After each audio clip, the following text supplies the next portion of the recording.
Test 1, 2, 1, 2.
Good evening.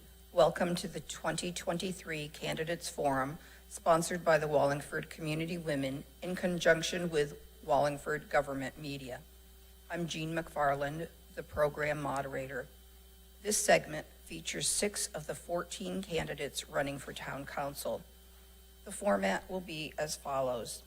The first part of the program will consist of questions asked of the candidates by 2 reporters from the Record Journal. They are Kate Ramuni, Wallingford reporter, and Crystal Elcano, reporter for the Latino Communities Reporting Lab. We also have a student, Austin DePasquale, from Sheehan High School. During the question and answer portion of the program, each candidate will have 2 minutes to respond to a question. The opposing candidate will have 1 minute to provide their comments. After the question and answer period, each candidate will have 2 minutes for closing statement. Before beginning the questioning, I'd like to introduce 6 of the candidates running for town council.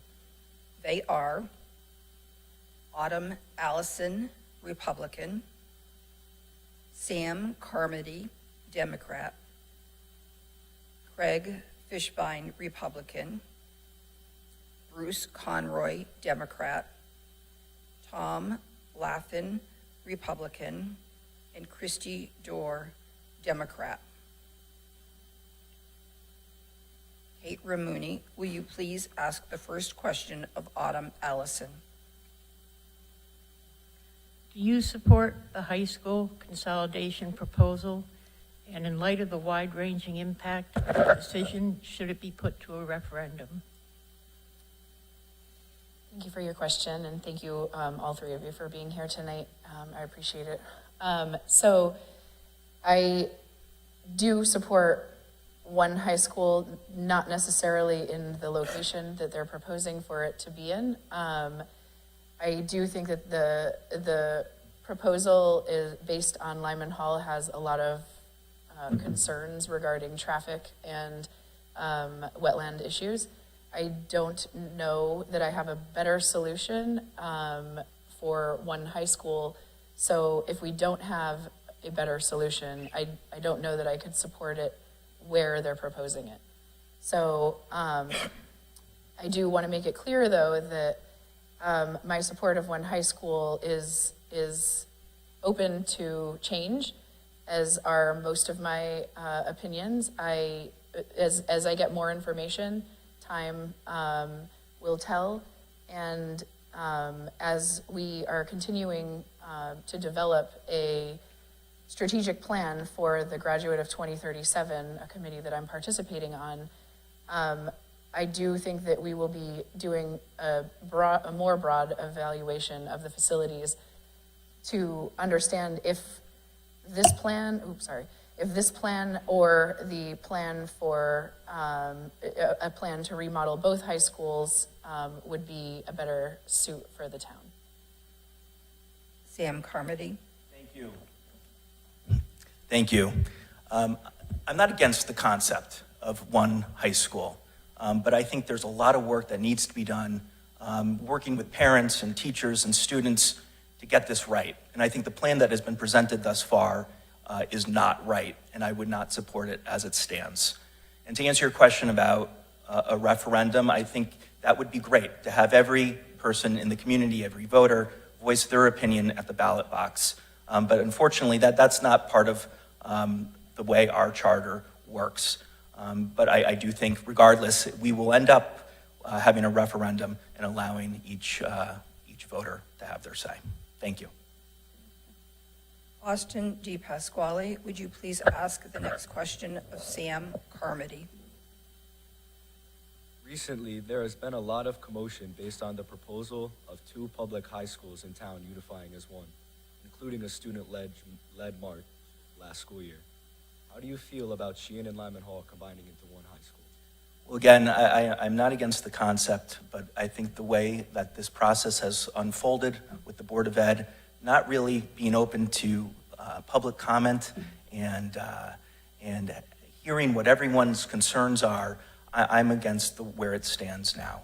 I think we did have an informational hearing one evening up here with this room filled with residents, mainly from Sheehan High School, objecting really to the location of where one school would be. And I think we can't do one consolidated school on the Lyman Hall property. So again, I'm open-minded. I think there's a lot of work that needs to be done, but as it stands now, I can't support these plans.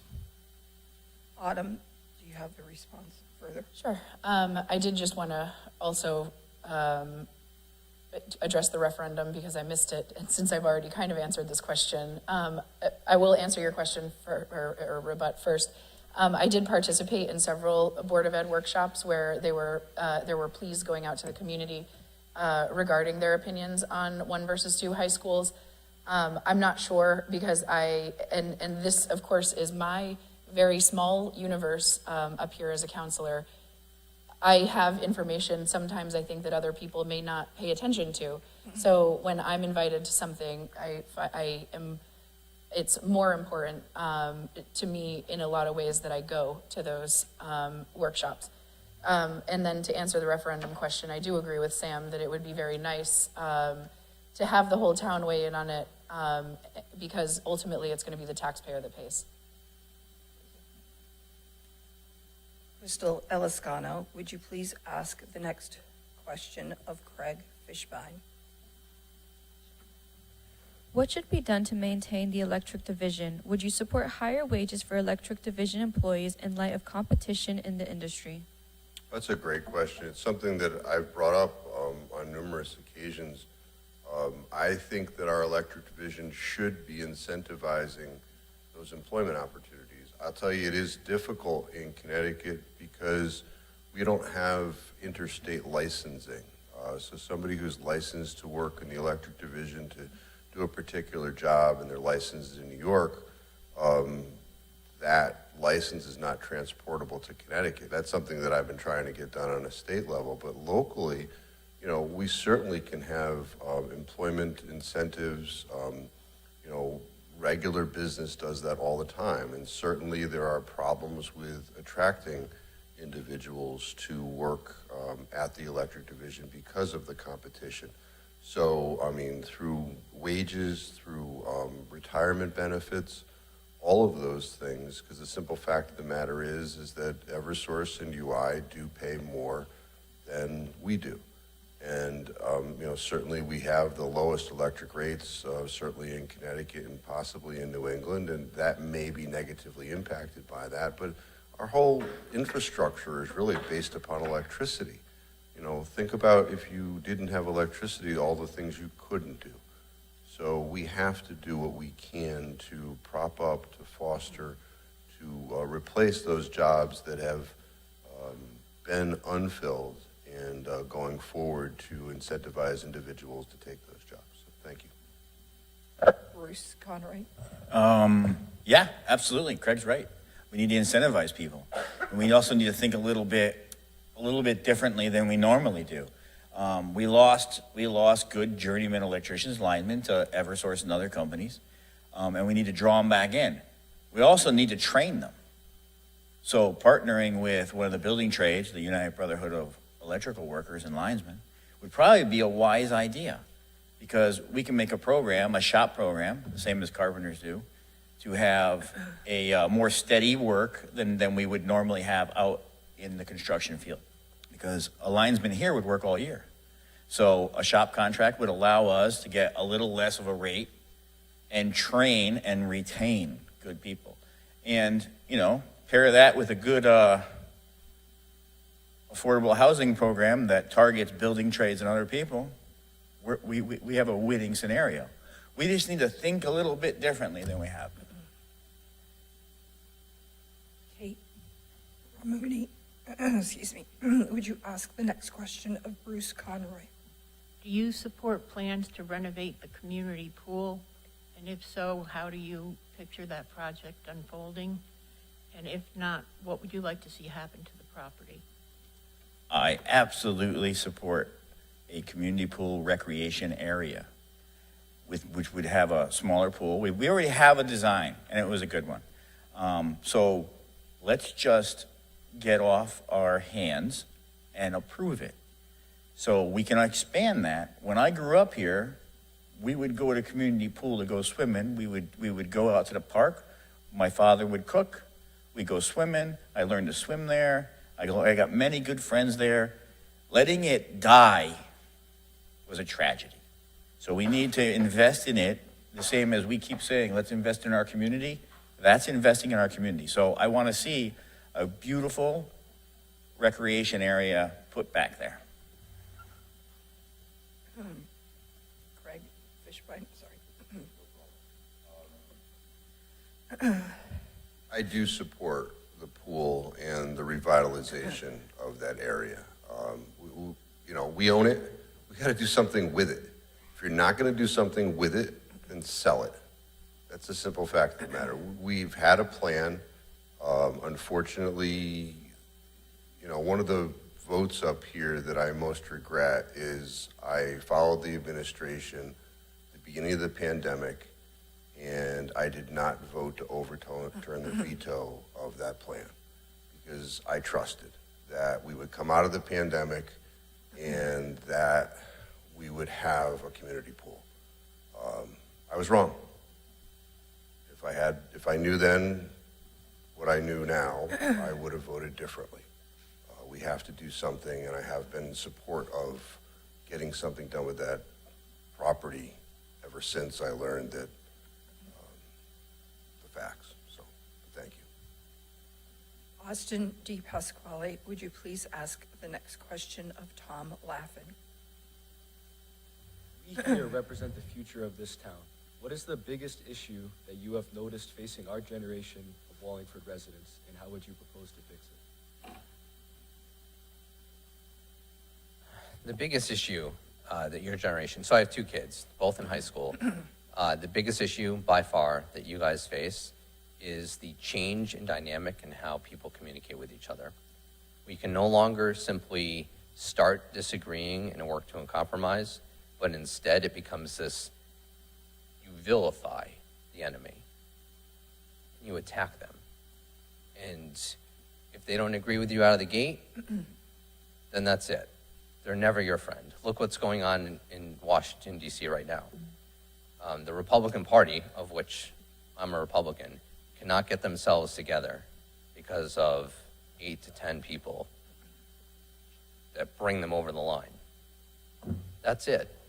If we can't compromise, if we can't agree that what we should be doing is getting to the middle of an agreement of ideas, then I don't know what we're doing up here. And that's incredibly frustrating to me. When you watch the ferocity, the violence, some people can't even go into a restaurant. I mean, I've been on a street corner, and I've been attacked in front of my daughter for a vote I made in Wallingford. It's like, come on, people. Like, I believe I'm up here to do what's best for Wallingford. There are people up here of the opposite party of me that are here that I might not agree with, but are here that I believe in their hearts want what's best for Wallingford. Those are the people that need to lead. Those are the people that we need to listen to, and those are the people that need to lead by example and influence others.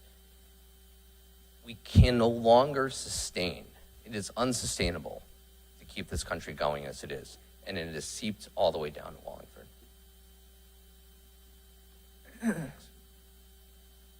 Christy Dewar. Thank you. I cannot disagree with you, Tom. You are definitely living in a different world than I grew up in, and it's a little bit scary, but I think we need to do our best to prepare you for that. I think that starts with investing in our education system. I think one of the major issues in this town, as we've already discussed, is the two high schools. The development of our schools, the infrastructure, the technology, our children are behind because we have not made the proper investment. And I believe we need to focus on investing in our children. I mean, you're the future. I can't say it any better. And I think, obviously leading by example, but teaching you, giving you the technology within the classroom to learn how to talk to each other, how to communicate, how to use the best technology. It's all encompassing. And it's something that we need to build into the educational curriculum, learning how to talk to people, like Tom said, and giving you the best education you have so you can be successful in Wallingford and outside. Thank you. Crystal Eliscano, would you please ask the next question of Christy Dorr? What would you do to increase economic development in the center of town, and how would you address vacancies downtown? Thank you, Crystal. As a former business owner in Wallingford, I definitely know how difficult it is to open and run a business in Wallingford. I opened a business in 2018, and if it weren't for my partner that was retired at the time, we never would have got the business off the ground and running. Working with the town is very difficult. It's hard to work when a town government does not have effective communication, does not have email, does not have the proper information or resources to help business owners get started. Something that I do at the Wallingford Library Board, we've talked about one of the resources we want to provide is information to new business owners. How do you get started? How do you get grants? How do you get loans? Helping people so that they can start businesses. And I think our downtown is a beautiful area. It's part of what defines our town as a small New England town. It's beautiful. And I think we need to help businesses get in the door, get started. We also need to pave the sidewalks outside and make it a friendly area for business owners and really help them. Because as a community, I saw being a business owner, you can see people come together and support you, especially during the pandemic when we couldn't, open our doors for a while. And the community can really come together. And I think with the support of the Wallingford government, we can strive and make it a successful place to be. Thank you.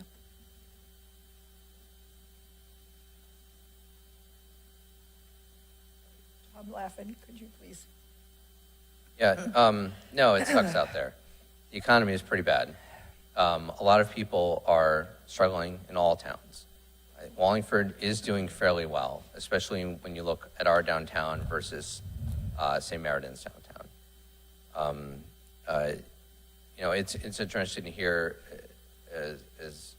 Stewart said, it's difficult to communicate with people or in town hall because they don't have email. Every department or a lot of people in town hall have email. And so clearly we need to do a better job about bridging that gap. Former development director Tim Ryan and now development director Don Crouch reach out and work hard. They work with EDC and they work with business owners. A lot of business owners end up coming, at least in my case, coming to counselors, and then I direct them to whether it was Tim Ryan or Don Crouch to make the connections. I had one business owner that approached me years ago, and it was 18 months later that then the EDC came to them like, hey, we have an opportunity. The opportunities are there. We just need to keep communicating, and if we can improve the communication, I'm sorry, I'm over time. That's what we need to keep doing. Thank you. Austin D. Pasquale, would you please ask the next question of Autumn Allison? As the population of Wallingford continues to increase over the next decades, how do you plan to address the complications this will place specifically on traffic and infrastructure? Very good question. I believe as the town continues to grow, there will be studies done regarding traffic. I mean, we have a pretty robust design for planning and zoning. So when we do put in new neighborhoods and things like that, there are traffic studies done in those areas to address whether or not the roads are sufficient for what's coming in. This can also be a barrier to entry sometimes for these places. Specifically, we look at the building that used to be Bristol Myers Squibb. We couldn't get a traffic study to say that road could facilitate the ins and outs for that area. When we talk about residential, it's going to be a lot of the same question. Our planning and zoning department does do a very good job. And every time I see it out of the corner of my eye, I have to look. So, but as a counselor, I would say that we can continue to support and facilitate those conversations when we have questions of planning and zoning and what's happening in neighborhoods when we have residential concerns. It's important for us to address them with the commissioners of that area, but also as these applications get approved, it's important for us to address it with the Department of Public Works, because ultimately they're going to be responsible for maintaining any roads that are not considered private roads. So, I mean, I think that we let the departments do the work that they are commissioned to do, essentially, between our, volunteer planning and zoning and our paid public works. And then we are the needle in the thread that kind of weaves it together. Thank you. Sam Carmody? Thank you. Good question. We need to follow our plan of conservation and development and develop our town wisely, and we need to acquire open space. I mean, that's part of what makes Wallingford so great is our farmlands, our open space, and so we need to make sure that as our town grows, we don't look away from some of these very beautiful resources that we have in town. With regard to our infrastructure, it's been crumbling in town. Our roads, our sidewalks, our town-owned buildings, they haven't been kept up. There's been deferred maintenance for years. And so, as you probably know, we had to implement a building maintenance committee, this council did, and they've been providing us with updates on our town's infrastructures and are helping lead the way in revitalizing this town. So, I'm proud to have supported that, and I'm proud to continue to supporting improvements to our sidewalks, our roads, and our town's buildings. Thank you. Autumn Allison? Oh, okay. So I do just want to address, I don't see it as infrastructure crumbling. I do understand that there is a perception out there based on some Facebook and some press that has been had about the infrastructure concerns. I do agree that we have a maintenance problem in town, especially in the buildings. However, I've met with the engineering department personally, just on my own personal concerns. Not really concerns, but I wanted to know what they do. And essentially, I found out that that they do actually have a good plan. And when they see things that are falling apart, or when they see things that need maintenance outside of the normal schedule, they are addressing them as quickly as they can. They do field calls from the public and field these concerns. It's just sometimes up, I think, to the public, maybe to run to the relevant party instead of to social media. Thank you. Kate Ramuni, would you please ask the next question of Craig Fishbein? Next, she was. I'm sorry? Oh, did I miss you? I'm sorry. So Crystal Eliscano, would you please ask the next question of Sam Carmody? Yes. What technological advances need to be made to town departments? How would you prioritize updating technology? Thank you. This has been obviously a sticking point for many years with the lack of technology in town hall. I think the first and foremost issue that we should address is online bill pay. People should be able to pay their electric bills online, their taxes online. That's just a customer service option that everyone should have. In this day and age, there's no excuse that we don't have those online mechanisms. We need to make sure, and I know as Councilor Laffin said before, a lot of departments do have email, but we need to make sure that every employee is using email and that the public can communicate with our town departments easily online. So those are the two first things that I would address, is online bill pay and making sure there's access to email for town departments to communicate with our residents. Thank you. Do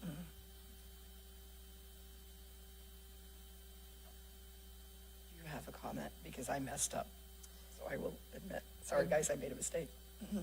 Only that I agree. Okay, thank you. Kate Ramuni, would you please ask the next question of Craig Fishbein? The town has taken a lot of heat for the way it handled the process of distributing ARPA funds.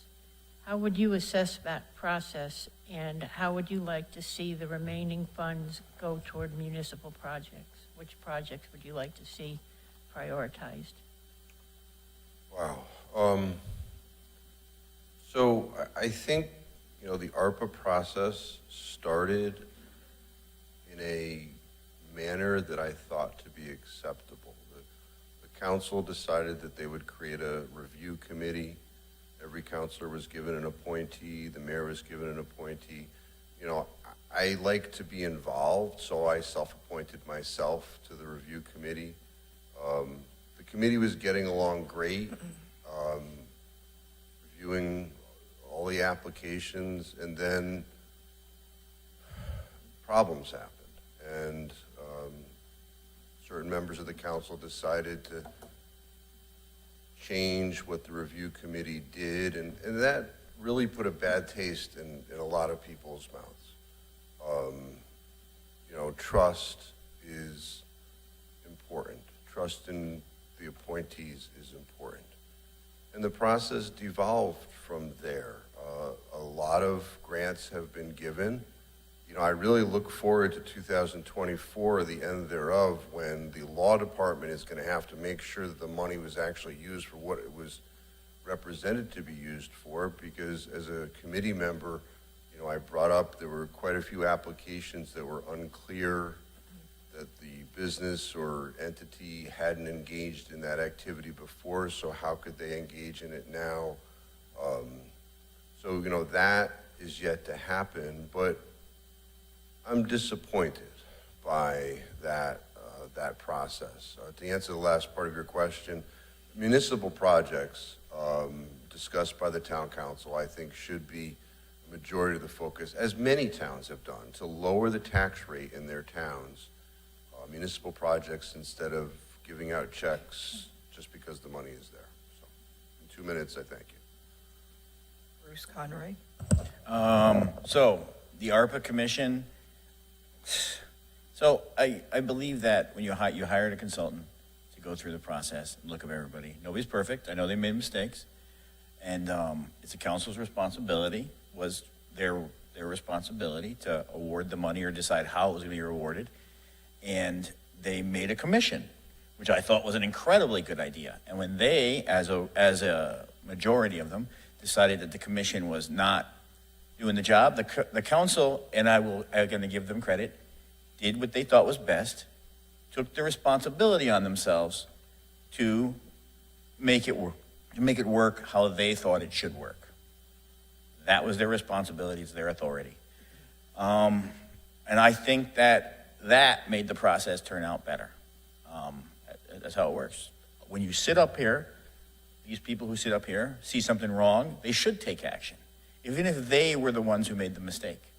And I have to give the people who did it credit. And as for where, Thank you. spend the money on community pool. Thank you. Sorry, that's okay. Austin D. Pasquale, would you please ask the next question of Bruce Conroy? In your opinion, what is the best part of living in Wallingford? And what unique skills do you possess that can help make it better? The best part of living in Wallingford is living in Wallingford. When we came here, my family came here from New Haven, and New Haven's not a bad city now. It was not a nice city then.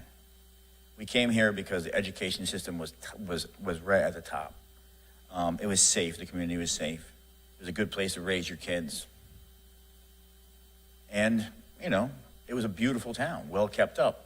Well, 40 years later, it's a little less than it was. And that's why I'm up here.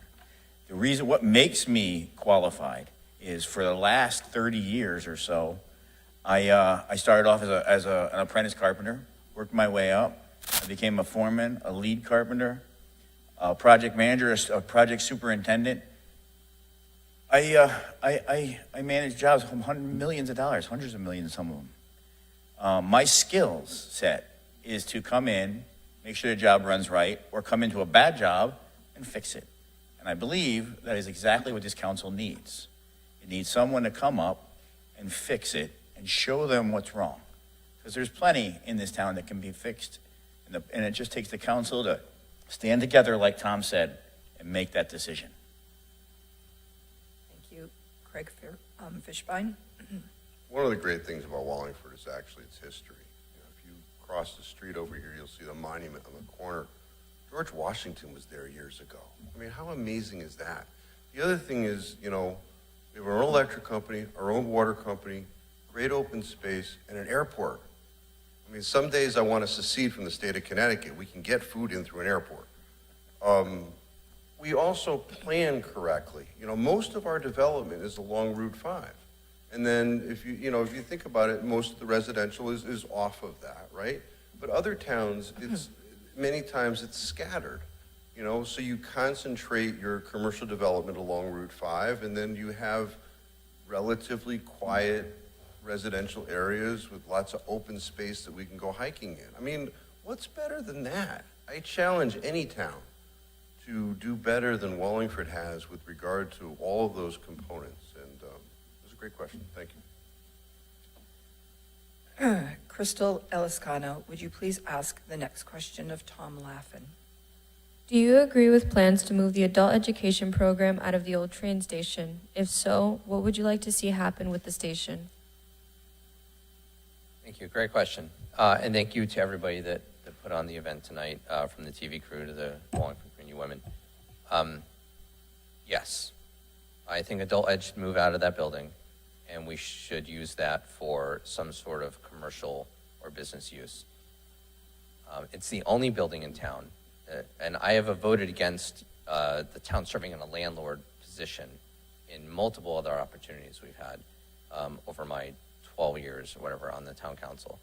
And that is a unique property to me. It's unique in stature and standing and location and everything. And we have an opportunity to allow the business world and the commercial development to zone in, and the invisible hand to kind of guide us to what the needs are and what the wants are. So we recently had an opportunity or a proposal of a group of developers to create a space of multiple either restaurants or vendors that would come into the space and make it sort of a mini Quincy market, similar to what you see in Boston. And I think there's a lot of opportunity there, and there could be a lot of other good ideas as well. We will fix up the building and meet all of our needs as any landlord would, of course. But at the same time, I think we need to listen to what the world wants and to the development world. Earlier, there was a question about downtown development. We are looking at encouraging and bringing in and influencing the downtown development. And how we do that, it was a strong hub like that with parking lots, a center core, and then that will bring the developers, possibly the same developers that are interested in the middle, to develop the buildings on the outside. And we can build something more in the line of what we see in other communities that we aspire to, whether it be up further north and whatnot. Thank you. Christy Dorr. Thank you. While I'm not opposed to economic development, especially in the downtown area, I do believe we need to prioritize finding a suitable place for adult education first. I think adult education in this town has many wonderful opportunities, and we need to continue to offer those opportunities to our citizens. I do think we also need to look at the old train station and fix it. Obviously, based on the Buildings Maintenance Committee report, it's in dire need of repairs, maintenance, renovation. It is, in my opinion, not a safe building to be in. We need to review that, review the other pieces, and then come up with a strategic plan for the downtown area. It's a beautiful area. It's part of our history, part of the fabric of this town, and I'd love to see it developed. But we need a plan, and we need to make sure we take care of adult education as well. Thank you. Kate Romuni, would you please ask the next question of Christy Dorr? For the first time in 40 years, the town is going to have a new mayor. What would you like to see his priorities be, regardless of who is elected? Thank you, Kate. Yes, this is a very exciting time for us. We'll have a new administration. I'm looking forward to the new administration focusing on technology and infrastructure and education. These are three top priorities of our town. Technology, as I think Sam mentioned before, some easy fixes with electronic bill pay, making life easier for our citizens. Infrastructure, I believe there are areas in our town that are falling apart. We need to focus on smart investment in our town buildings, roads, parks, and schools. We can do this without raising taxes. We just need a long-term plan and a smart plan. We need to budget and think ahead. And finally, of course, education. I think this is a decision, not made by the mayor, obviously, but I think we need to create a budget that invests in our children's education, both the infrastructure and technology. Thank you. Tom Laffin. Thank you. I think there's a way to honor the legacy that has made Wallingford what it is over the last 40 years and to move forward at the same time. And a lot of that is with technology and business and operation improvements. There are things that that the town sidestepped or avoided along the way that would have been missteps and cost a lot of money. And we would have ended up spending more money to change the technology along the way. Online bill pay, that's great. There is an opportunity to do online bill pay now through a third-party vendor. You have to pay the percentage. Who's going to pay that percentage if we just take that on? I mean, that money still needs to go someplace. If that comes from us, then it's probably going to just be passed on to the individual user versus the whole town, which you're looking at a 2.5% to 3% increase. And we can't absorb that amount of millions of dollars. I'm sure there's efficiencies with the email and the computers. Crystal Eliscano, would you please ask the next question of Autumn Allison? Have efforts to support transit-oriented development around the new train station been successful? Should more be done to support higher density housing in connection with the train station?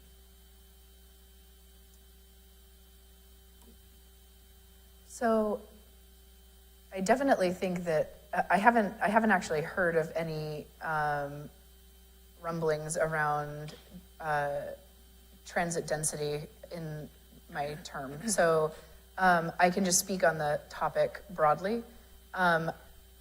As we develop more housing that is condensed, I would say we need more access. We will need more access to public transportation. I also believe that we need more access, increased access that will bring people uptown, so increased routing on buses.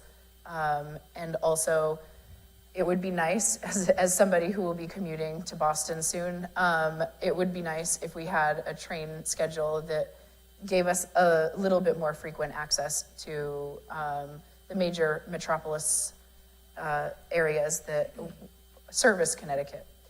As far as, I'm just going to end there. Thank you. Sam Carmody. Thank you. We have the incentive housing zone downtown, and our Economic Development Commission needs to continue to work hard at attracting developers to increase the density of housing downtown. I think that's very important. A lot of towns on that train corridor from New Haven to Springfield developed around their communities, around their train stations, and you've seen just these amazing things happen, and we didn't do that here in Wallingford, and that should be a main focus of our new administration and this council, is working to revitalize our downtown and doing that in the incentive housing zone and increasing density around that train station. Thank you. I'm sorry, Samuel Carmody. Kate, would you please ask the next question of Sam? Almost a year ago, 3 teenagers allegedly set fire to the Doolittle Park playground. After that, people were talking that there aren't enough activities for youth to keep them out of trouble. Do you think the town should provide more activities for young people, and how would you address the issue of juvenile crime? Thank you, Kate. It was a very unfortunate event that occurred at Doolittle Park a year ago with the burning down of the playscape. And we've seen a lot of other issues in our downtown area, in particular with young people riding bikes in the road and causing issues with store owners. And so I do know, and we have had discussions on this council with our youth and social services who have reached out to a lot of these families and tried to intervene where they can and address the issues that are impacting these kids to act out. They have many programs, and we need to offer more. Our Parks and Recreation Department is an amazing organization, but a lot of the programs are dedicated to little kids or older folks, and we need to focus on that preteen, teenage population as well, so that we can make sure that they're safe and keep our town safe as well. And with regard to disciplinary actions, you know, our police chief, who I'm very impressed with, he's implemented a juvenile review board so that they can address issues right here in Wallingford and work with the families to try to make improvements. Thank you. Autumn Allison. I definitely agree with everything that Sam just said. Expanding on that, I do see also that the YMCA is actually renovating their Rotary Youth Center. I'm not sure if it's done yet. It had a little delay, but and I know that that's designed to accommodate middle school through high school kids with fairly low supervision, so that it doesn't feel like they're under the stress of programming or a push to do or behave a certain way. I do also think that when it comes down to programming, after my conversations with YSS, and they've done so much work, and they're trying very hard to reach out to all of the kids who are either causing problems or kids who might be at risk of becoming a problem. And there's a certain amount of responsibility that one has to take for themselves as well, where they have to show up to do those things, to do the program. Thank you. Thank you. Austin D. Pasquale, would you please ask the next question of Craig Fishbein? The town council has worked for decades with William Dickinson as the mayor. What will you do to try and ensure an efficient and cohesive transition to working with the new mayor? Well, certainly what's on the ballot are different. So as far as, the way our process works, many times the council chair, in collaboration with the administration, creates an agenda for a council meeting. Certainly I look forward to open and transparent discussions on various issues. Heard a lot tonight about technology, right? There's going to be a lot of discussions about technology. Just getting Wi-Fi into this building took about 4 years. And right now, somebody came to me last night. He was actually a candidate. He's going to be here tonight, and asked me for the Wi-Fi password. I couldn't give it to him. It's not on the door outside, nothing like that. The future is going to be different, hopefully, in this town. The Wi-Fi password, I know when we were originally given it, the individual who assigned it didn't do so in a respectful manner. He made the password something like, "It's all about the pandemic, idiot." That sort of culture, I hope, will change with the next administration, so that we're able to work together, running this town as part of separation of powers, part of at least two of the portions of government, the legislative branch, which is the council, and the administration. So I look forward to whomever is in the mayor's office having those discussions and working together for the betterment of everyone in Wallingford. So thank you. Bruce Conroy. After 40 years, I wish the mayor well. However, I am excited whether it is Cervoni or O'Connor. O'Connell doesn't matter. The council needs to get together and make sure that our unified message says that the town council represents the people. The mayor administers the town. We need to make sure that our word sticks and what we think is best gets done. So I would just like to see a less slant it towards the mayor and listening and doing what he says and taking whoever he is at his word. We need to collaborate more and do the right thing. Community pool was a perfect example. We trusted him and he failed. They trusted him and it was a mistake. Crystal Eliscano, would you please ask the next question of Bruce Conroy? What would you like to see happen to the current police station? You know, first of all, it's a beautiful building. I actually helped do the one in Middletown, turned it into a restaurant.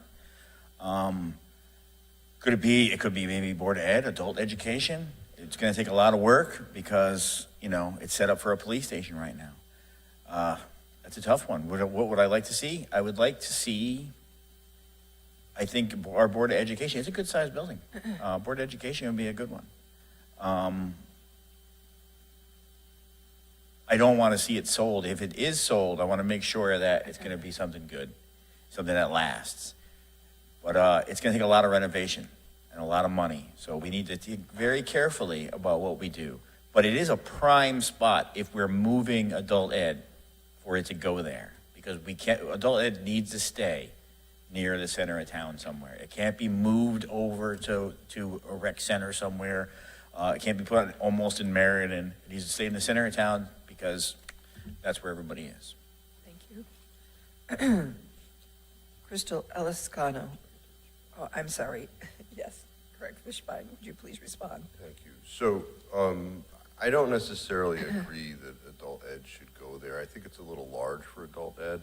You know, I think a good place for adult ed may be at Sheehan, where it was, as part of a reconfiguration, a holistic looking at everything. Whatever it is, it should be something that helps our downtown. So I think there should be a substation in the downtown area, but the building is too large to be a substation. So maybe it can be used with some other usage that would be of benefit to the downtown. I don't know that we need another restaurant, but I guess the public would determine that. But as far as what we could use it for, I think a substation, which has not been discussed as far as where that would be,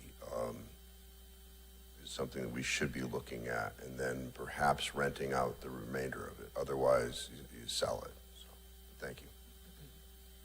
Kate Ramuni, would you please ask the next question of Tom Laffin? How do you view the town's relationship with Choate? And do you think that the school should make a voluntary donation to the town every year the way universities like Yale and Quinnipiac do to their host communities? Great question. Very topical, given all the kind of the hoopla going on recently. I think Choate has an amazing relationship with the town. The people that I've talked to within Choate and the people that I've talked to outside of Choate that respect the community, the Choate community, that in the end feeds our downtown. There are a great deal of businesses downtown that are as successful as they are because Choate's here, because kids walk to the ice cream shop, as an example. I think I'm open to always talking about, is there a way to strengthen or better the financial relationship? When you look at, how many students that are students of Choate teachers go to public schools, do we need to look at that? Probably, possibly. But otherwise, the amount of community aspect and culture that Choate provides to us, in addition to the downtown development and support, is tremendous. And they go out of their way through providing and allowing their facilities to be used to the people of the town. It really elevates the whole town. When you look at other neighboring towns, what is one of the things that separates Wallingford from like a Southington? We have Choate. We are allowed use of their opportunities, of their facilities, and we are allowed use of their programming when they allow outside people to come in. They bring a lot of culture in, and they're teaching a lot of leaders that are becoming important people in the world. in business and politics all over the world, and they will look back and talk about their time in Wallingford. Christy? Thank you. Yes, I agree that Choate it's a beautiful part of our community. It's part of what makes Wallingford Wallingford. But like any business, I think, the town, we have a partnership. We have a special relationship. I think we need to work on that, continue to be partners and have transparency and accountability between the town and the school. I know right now there's a significant amount of issues with the neighbors of Choate, people, Wallingford residents living in that area that don't feel that they've been heard, or that the school has been transparent with its plans or considerate with its plans. And I think we need to continue to address this as we move forward and they continue to grow and be a part of our community. Thank you. Austin D. Pasquale, would you please ask the last question of Christy Dorr? There has been a lot of news about public libraries and the issues of banned books. Where do you stand on this issue? Thank you, Austin. I am a member of the Wallingford Library Board of Managers. I've been serving as the treasurer since 2021 and on the board since 2020. The library is near and dear to my heart, and we've actually addressed this issue at the library as part of the Board of Managers. There are significant attacks against books in our libraries from people within town, outside town, all over this country, and it's an issue. I believe that people have the right to read books. I don't particularly believe in banning books.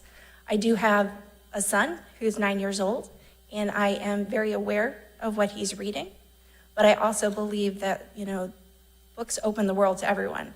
And I pretty much believe, banning a book, there's got to be something in there that means that something, they don't want you to read. There's probably something pretty good in there, a lesson to learn, a bigger, issue addressing the world.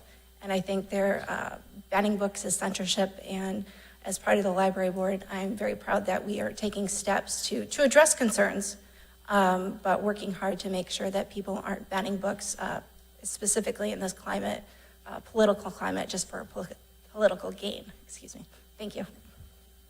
I'm laughing. Did she pay you to ask her that question? That was that's like the most perfect question of all of us got tonight. No, seriously, I agree with a lot of what she said. I do not support censorship or banning books. I think there's an important responsibility from our generation being any generation older than the younger generation, to guide and influence that generation on what is and when is appropriate to be exposed to different topics and subject matter. Everything is written and has some sort of context and history, and I think banning things ignores the conversation, and you turn your back on it and you learn nothing of it. If the world was not allowed to learn about the Holocaust, then it will inevitably repeat itself. And maybe not in our generation or the next generation, but certainly the generations after that. Thank you. By the way, the library does a really great job of evolving, and I still have time left, of becoming a center and a hub for the community. Okay, there we go. Thank you. That concludes the question and answer portion of the program. Each candidate will now have 2 minutes to make a closing statement. Autumn Allison, would you please begin? So I actually wanted to address a couple of questions that were asked of other people. And this, of course, speech evolved while I was sitting here. So what's the best part of living in Wallingford? And I would say it's the people. We have a great sense of community in Wallingford. There is a high amount of positivity when you address people face-to-face, on the phone, via email, maybe not on social media. We have professionals working in and running our departments. We have passionate educators. We have wonderful businesses. We have very helpful nonprofits. We have a great town center location that is walkable for most people, or accessible for those who are not walking. Why do I want to be a counselor? We've headed into a time, as Tom and Christy pointed out in their question, where communication seems to be a little bit on the negative side of things. And I want to be a counselor who brings my attitude of positivity and collaboration toward working in the middle ground for better results in this town. I want to help bring technology to the town. I want to help bring the community pool back at some level. I want to help keep Wallingford as a place that people seek to live, work, and play in their community. I have enjoyed my one term on the council so far, not so much with the 4.5-hour meetings, but more or less, it's more talking to all of the other departments and getting the opportunity to get a ground level feel for what everybody does and is proud of. And I can say there's a lot of pride in this town, and I want to continue that. Thank you. Samuel Carmody. Thank you, and I just wanted to say thank you to the Wallingford Community Women for hosting this forum tonight, and Wallingford Government Media for televising it, and for Kate and Austin and Crystal for your questions. I think the work that you did tonight provides the Wallingford voters with a very productive resource. But I wanted to start by saying that it has been a true honor to have served on the Wallingford Town Council these past 2 years. And I look forward to the opportunity to serve a second term and continue to work hard supporting and improving our community so it remains the place that we all love. And a place where people want to live, work, raise their families, and retire. In my short time on the council, I have strived to work across the aisle and provide common sense leadership and decision-making on all items that come before us. And while I sit up here, I often think of the late Iris Papali, the longtime town councilor who was a dear friend and mentor to me. And I try to follow in her footsteps. She was always somebody who worked in a bipartisan fashion and always did what was right for the people of Wallingford. And I hope I have lived up to that standard over these past 2 years. I've been committed to, and remain committed to working with all of my colleagues to improve this community, working to improve our infrastructure, to acquire open space, to support our small businesses and our nonprofit organizations, and enhance our economic development, and focus on prudent and responsible budgeting to help our taxpayers relieve the burden of these taxes.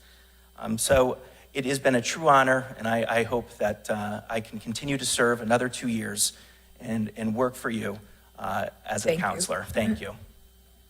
Bruce Conroy. I'm just a carpenter, in all honesty.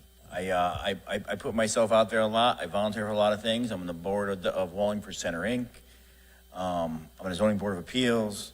I served on Wallingford Public Television's board.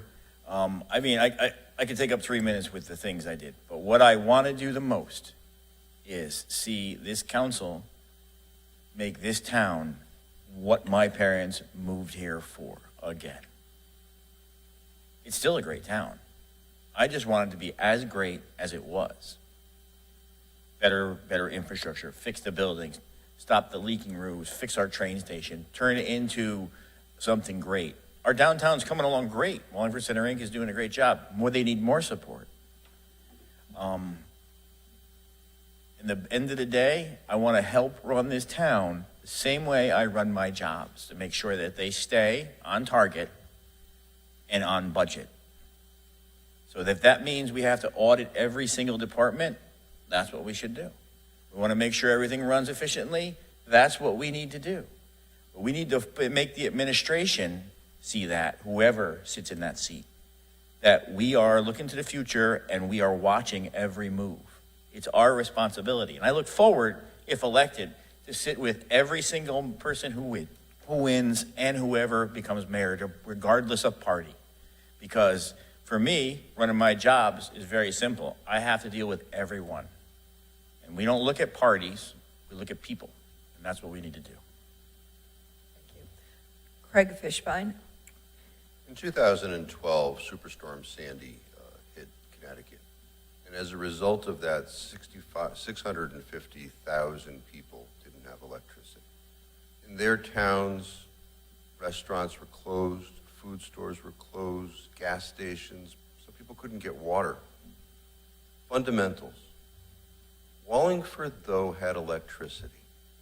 We were open. People from all over our state were coming to Wallingford to get their food, gas, to provide for their families. Wallingford was a beacon of stability in a sea of need. People look correctly for individuals that are stable, stability, and fundamentals in their elected officials. This next election is sure to call for change in this town. We're going to have a new mayor. We're going to have a new chairman of the council. We're going to have a new chairman of the Board of Education. I'm running for my 8th term on the town council. If reelected, I'll be the longest continuously serving member of the town council. I fight for fundamentals. Smaller government, lower taxes, and less interference in the day-to-day affairs of our law-abiding citizens. Stability and fundamentals, a recipe for good decisions. If you like the ingredients, you know what to do on Election Day. I ask for your support. Vote for me on November 7th. I thank you, and God bless America. Christy Doer. First, I'd like to thank the Wallingford Women's Community Group and Jean, Kate, Austin, and Crystal. These forums are very important. It's a cornerstone of our democracy, being able to access and the community to access those on the ballot. It's very important. I'm a lifelong volunteer. It's what I do. I on the library board or jump in to become the treasurer of the PTO on day one. It's what I love to do. I've been a CPA for 20 years now. That's what I do for a living, and I hope to bring that skill set to the Wallingford Town Council. I develop budgets, manage budgets, review them.